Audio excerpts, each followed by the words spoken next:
नमस्कार छात्रों। भारतीय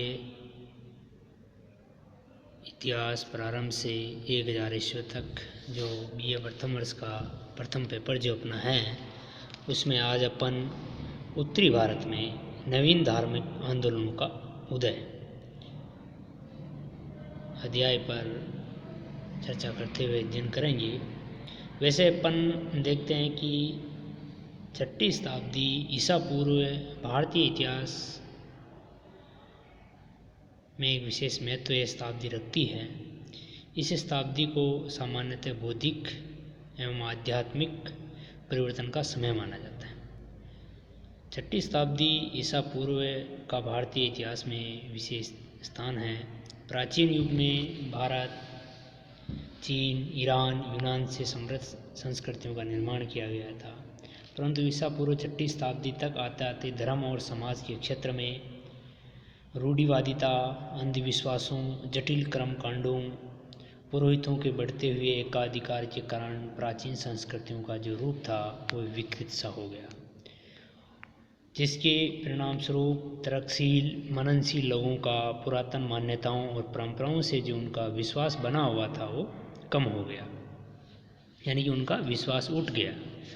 ऐसा अपन देखते हैं कि इस युग के लोगों में बौद्धिक एवं तार्किक चिंतन का विकास हुआ और किसी भी बात को स्वीकार करने से पूर्व उसे परखना चाहते थे। उनके मन में अपनी पुरानी मान्यताओं और विश्वासों की सत्यता को जानने की तीव्र इच्छा होती थी कि ये मान्यता या विश्वास सही है या नहीं है, या केवल अंधविश्वास ही है या कोई रूढ़िवादिता ही है। भारत में महावीर स्वामी, महात्मा बुद्ध ने नवीन धार्मिक आंदोलन चलाए और उसी के तहत भारत में 2 नवीन धर्मों का उदय भी हुआ है। इन महापुरुषों के युग परिवर्तक अभियान के फलस्वरूप मनुष्य के धार्मिक, सामाजिक, राजनीतिक जीवन में एक क्रांतिकारी परिवर्तन हुए हैं, जिससे मानव सभ्यता विकसित हुई। तो अपन ये नवीन भारतीय जो धार्मिक आंदोलन है वो चले हैं, जिसमें महावीर स्वामी और महात्मा बुद्ध ने एक युग परिवर्तक के अभियान के रूप में इनको चलाया है। तो उत्तरी भारत में आखिर में धार्मिक जो आंदोलन हुए हैं, जिसके तहत जैन धर्म और बौद्ध धर्म भारत में प्रचलित हुए हैं, इनके ऐसे क्या कारण रहे हैं, उनके प्रमुख कारणों का अपन अध्ययन करते हैं। वैसे ऋग्वेदिक काल के आर्यों का जो धर्म था वह यज्ञ प्रधान होते हुए भी बहुत सरल था। अपना ऋग्वेद काल के अंदर पढ़ा था, भारत की जो वैदिक सभ्यताओं संस्कृति के बारे में अध्ययन किया था, तब अपन ने पाया था कि आर्यों का जो धर्म है यज्ञ प्रधान, बहुत ही सरल, शुद्ध और व्यक्तिगत होते थे। इसमें किसी प्रकार का आडंबर नहीं होता था। प्रत्येक मनुष्य स्वयं मंत्रों की सहायता से यज्ञों को संपादित करने में समर्थ था।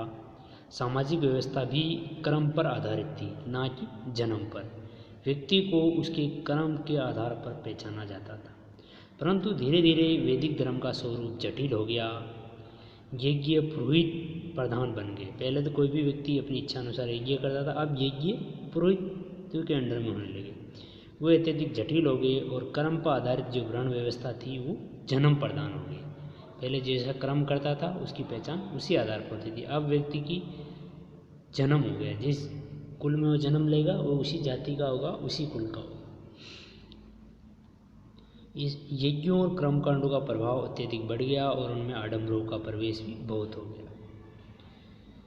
महावीर स्वामी और महात्मा गौतम बुद्ध ने इस स्थिति को सुधारने की दिशा में महत्वपूर्ण योगदान दिया है। उनके समय में ही होने वाले सामाजिक और धार्मिक जागृति के जो प्रमुख कारण रहे हैं, उनमें सबसे पहले हम देखते हैं ब्राह्मणों का प्रभुत्व। आर्य लोग अपने साधना में सरल जीवन और ज्ञान के कारण वैदिक युग में उनका अच्छा प्रभुत्व रहा है। ब्राह्मण वर्ग वैदिक युग के अंदर पठन पाठन, यज्ञ यजन के द्वारा समाज की बौद्धिक और आध्यात्मिक धार्मिक ज़रूरतों को पूरा करता था। संपूर्ण जो मानव समाज था वो ब्राह्मण वर्ग को श्रद्धा की दृष्टि से देखता था और उनका बहुत ही समाज में उच्च आदर भाव किया जाता था। पौराणिक काल तक आते आते समाज में ब्राह्मणों का प्रभुत्व बहुत बढ़ गया था।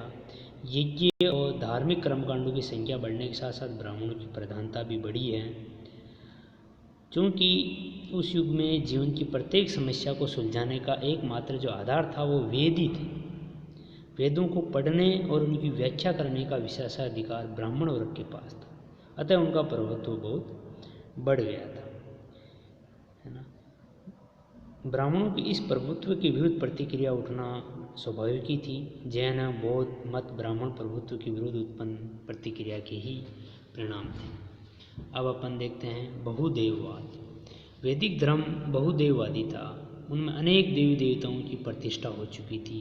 सृष्टि की लगभग सभी शक्तियाँ देव समूह में सम्मिलित कर ली गई थी। राजा रानियाँ बड़े बड़े सूरवीरों को भी देवताओं की पंक्ति में खड़ा कर, यानी कि राजाओं को भी देवता मान लिया गया। इन समस्त देवी देवताओं को संतुष्ट करने के लिए अनेक प्रकार के यज्ञ अपन जैसे होम उपासना जप तप आदि किए जाते थे।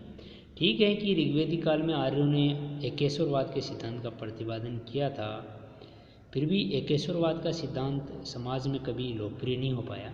इस काल में पुनः एकेश्वरवाद ने जोर पकड़ा और लोग सोचने लगे कि जब सर्वत्र ब्रह्म व्याप्त हैं तो इतने सारे देवी देवताओं की उपासना करना तो व्यर्थ है। सारी जगह ब्रह्म व्याप्त हैं, सब जगह भगवान व्याप्त हैं, तो इतने देवी देवताओं की उपासना क्यों। उनका यह भी मानना था कि मनुष्य को अपने आत्म उत्सर्ग के लिए देवताओं पर निर्भर रहने की कोई आवश्यकता नहीं है। मनुष्य के कर्म ही उसे भाग्य के विधाता हैं, मनुष्य के कर्म ही उसके प्रधान हैं। इस प्रकार की विचारधारा के विकास के कारण बहुदेववादी धर्म के विरुद्ध असंतोष उठना स्वाभाविक ही था। अब अपन देखते हैं यज्ञ एवं कर्मकांड। वैदिक काल के आरंभ में आर्यों का धर्म सरल और आडंबरहीन था। आर्य लोग अपने यज्ञ और अनुष्ठान स्वयं कर लेते थे। इसके लिए पुरोहितों की सहायता की आवश्यकता नहीं थी, परंतु धीरे धीरे इनमें कर्मकांड और तरह तरह के विधि विधानों की प्रधानता बढ़ गई। अब पुरोहितों की सहायता लेना आवश्यक हो गया। धीरे धीरे पुरोहितों का महत्व बढ़ा, उन्हें भी देवताओं के सम्मान समझाने लगा। अगर कोई ये पुरोहित जो है वो यज्ञ करवा दिया गया तो उस पुरोहित को भी देवताओं के समान समझाने लगा। पहले एक पुरोहित से काम चल जाता था, अब उनकी संख्या बढ़ गई। पहले तो एक यज्ञ में एक पुरोहित भी होता था, अब यज्ञ हो जाता था। अब बहुत सारे पुरोहित होने पर लगभग 7 8 10 17 है ना, इस तरह ज़्यादा पुरोहितों की संख्या बढ़ने से फिर ये यज्ञ और कर्मकांड में लोगों का विश्वास क्या हो गया, उठ गया। दूसरी तरफ कर्म के आधार पर जो सामाजिक परंपराएं बनी हुई थी वो जन्म के आधार पर हुई। पूर्ण जन्म स्वर्ग नरक की भयावह धारणाएं पैदा करके जनता में एक असंतोष की भावना पैदा होने लगी। इस स्थिति में जादू टोना, झाड़ फूक, मंत्र तंत्र आदि अविश्वास जो अंधविश्वास अपन कह सकते हैं वो समाज में बढ़ने लगे। ऐसी स्थिति में सामान्य लोगों में विरोध की भावना का विकसित होना भी स्वाभाविक था, क्योंकि वो लोग मौजूदा धर्म के द्वारा मोक्ष प्राप्त करने में असमर्थ थे और उन्हें भी मोक्ष प्राप्त करने की अभिलाषा थी। अब देखते हैं अपन वर्णों का आपसी संघर्ष। ये बहुत ही महत्वपूर्ण कारण रहा है उत्तरी भारत में धार्मिक आंदोलनों के उदय में। तो वर्णों के आपसी संघर्ष में अपन देखते हैं कि प्रारंभ के अंदर भारत में दो ही वर्ण थे, आर्य और अनार्य। आर्यों की प्रारंभिक सामाजिक व्यवस्था काफ़ी उदार और लचीली थी। उस समय में वर्ण व्यवस्था कर्म पर आधारित थी और कोई भी व्यक्ति अपनी योग्यता के आधार पर अपना वर्ण बदल सकता था। अपनी योग्यता है उसी के आधार पर अपना वर्ण बदलता था, ना कि जन्म के आधार पर, यानी कर्म के आधार पर वर्ण व्यवस्था थी।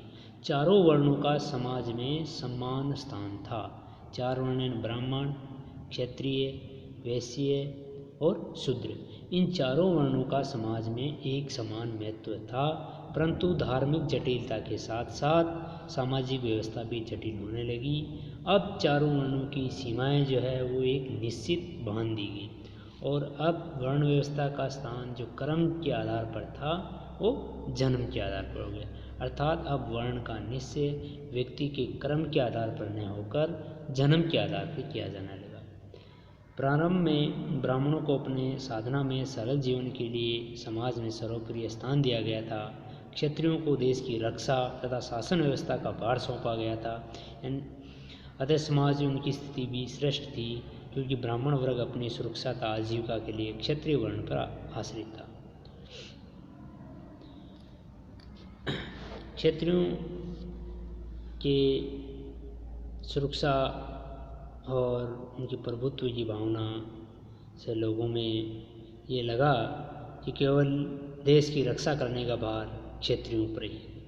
तो जब बाहरी आक्रमणकारी होते थे तो उनकी रक्षा करने का काम क्षत्रियों द्वारा किया जाता था। अब अपन कुछ अन्य कारण भी रहे हैं जो इस धार्मिक आंदोलन को उदय में सहायक रहे हैं। उनमें देखते हैं कि इस समय बोलचाल की जो भाषा थी वो प्राकृत और पाली भाषा थी, परंतु समस्त धार्मिक ग्रंथ संस्कृत भाषा में लिखे हुए थे। यानी धार्मिक ग्रंथ तो संस्कृत भाषा में लिखे गए हैं और लोगों की बोलचाल की जो भाषा थी वो प्राकृत और पाली थी। धार्मिक जो कर्मकांड भी होते थे वो भी संस्कृत भाषा में संपादित कराए जाते थे, है ना। और संस्कृत भाषा के ज्ञाता ब्राह्मण वर्ग के लोग थे। सामान्य जनता को न तो संस्कृत लिखना आता था और ना ही पढ़ना आता था, और न वे संस्कृत में बोले जाने वाले मंत्रों का अर्थ ही समझ पाते। अतः इस भाषा के विरुद्ध भी असंतोष उठ रहा था। लोग किसी सरल भाषा के प्रयोग के लिए उत्सुक थे ताकि वह भी धार्मिक बातों को समझ सके, यज्ञ में होने वाले मंत्र उच्चारणों को समझ सके, क्योंकि संस्कृत उनकी बोलचाल की भाषा थी नहीं और मंत्र उपचार किसमें होते थे, संस्कृत में होते थे। तो लोगों की बोलचाल की जो भाषा थी वो तो प्राकृत और पाली थी। अतः वो भी धार्मिक बातों को समझने के लिए ये चाहते थे कि क्यों नहीं जो मंत्र उच्चारण होता है वो प्राकृत और पाली भाषा में हो, या अन्य ऐसी भाषा हो जिसको अपन समझ सके, या हमें भी संस्कृत भाषा को पढ़ना लिखना चाहिए। तो इन धर्म सुधार आंदोलन की औपनिषदिक विचारधारा से महत्वपूर्ण प्रेरणा मिली थी। उपनिषदों में वैदिक धर्म की बुराइयों की ओर लोगों का ध्यान आकर्षित किया गया और उन बुराइयों का विरोध भी किया गया। उपनिषदों में कर्मकांड की भी पर्याप्त आलोचना की गई। उनके अनुसार यज्ञ करने और करने वालों को बुद्धिहीन कहा गया। उपनिषदों ने ज्ञान की प्राप्ति को मोक्ष का साधन बताया। उन्होंने अहिंसा तथा आचरण की पवित्रता पर जोर दिया। वस्तुतः उपनिषदों ने जैन एवं बौद्ध मत की पृष्ठभूमि तैयार की थी। 6वीं शताब्दी ईसा पूर्व तक आते आते जनता इन धार्मिक रूढ़ियों, सामाजिक बंधनों से उब चुकी थी, पूरी तरह से उब गई थी। धार्मिक रूढ़िवादियाँ, अंधविश्वास, सामाजिक बंधनों से जनता पूरी तरह से उब चुकी थी।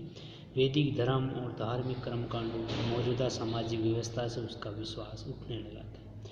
इस प्रकार भारतीय समाज में प्रचलित यज्ञवाद, वेदवाद, बहुदेववाद के साथ ही सामाजिक असंतोष ने मिलकर इस आंदोलन का रूप धारण किया। यही प्रमुख कारण रहे हैं जिसके तहत उत्तरी भारत में नवीन धार्मिक आंदोलनों का उदय हुआ और उसी के तहत जैन धर्म और बौद्ध धर्म का उदय हुआ। धन्यवाद छात्रों।